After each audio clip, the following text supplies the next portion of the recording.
NS Capital welcome you to India's honest share market educational YouTube channel. NS Capital provides the stock market basic and technical analysis knowledge for beginners and advanced level.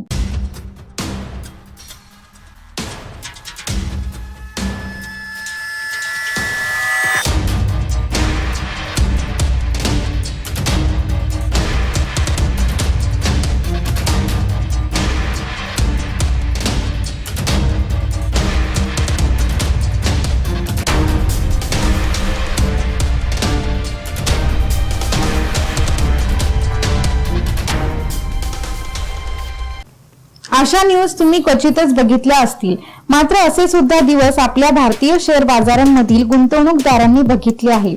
Shares मध्ये असे circuit लागणे हे स्वाभाविक आहे.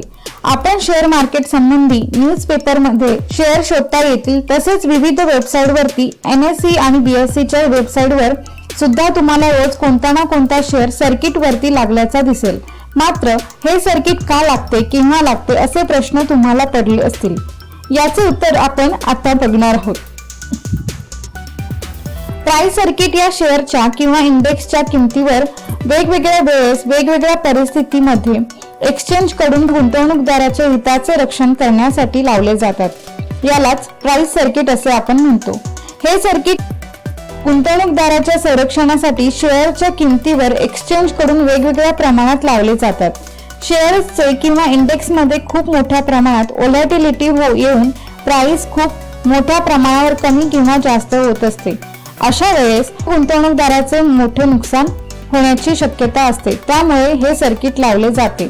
त्यामुळे स्पेक्युलेटर्स यांना आळा बसतो. तसेच कोणी चुकीच्या पद्धतीने शेअरची किंमत कमी किंवा जास्त करू शकत नाही.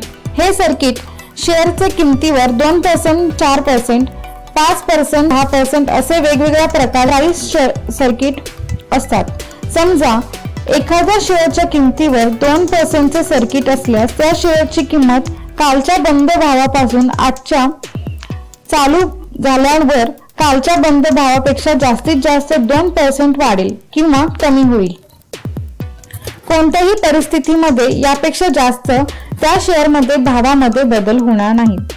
सर्किटचे 2 प्रकार असतात, अप्पर सर्किट आणि लोअर सर्किट. अप्पर सर्किट म्हणजे जास्तीत जास्त एखाद्या शेअरची प्राइस एका दिवसामध्ये किती वाढेल याचे ठरवून दिलेले बंधन, अर्थात अप्पर सर्किट. आणि लोअर सर्किट म्हणजे एखाद्या शेअरची प्राइस कोणत्याही कारणास्तव जास्तीत जास्त एका दिवसामध्ये किती खाली जाऊ शकते याचे घालून दिलेले बंधन.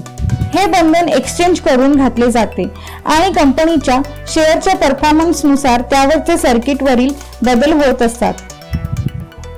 उदाहरणार्थ एक ग्रुप मधील कंपन्या मधील शेअर मध्ये हे सर्किट 5% ते 10% असे असू शकते. मात्र ते झेड ग्रुप मधील एखादी कंपनीवरील शेअर मध्ये 2% चे सर्किट असेल. अशा प्रकारे कंपनीनुसार हे बदल होत असतात. साधारणतः किमतीवरील प्राइस सर्किट हे त्या दिवसापुरते लागू असते. कालच्या बंद भावानुसार आजच्या भावावरील प्राइस सर्किट मोजले जाते. यात एक महत्त्वाचं, जी शेअर्स वायदे बाजार मध्ये व्यवहार चालतात किंवा जे शेअर्स निर्देशांकांमध्ये समाविष्ट आहेत अशा शेअर्सवर किमतीवरील हे बंधन नसते. याचा एका दिवसामध्ये भाव कितीही वाढू शकतो किंवा कितीही कमी होऊ शकतो. पुढच्या भागामध्ये आपण फ्युचर ऑप्शनची ओळख करून घेऊया. यात कसे काम चालते ते समजावून घेऊया. आजच्या भागामध्ये एवढंच. भेटूया पुढच्या एपिसोडमध्ये. धन्यवाद.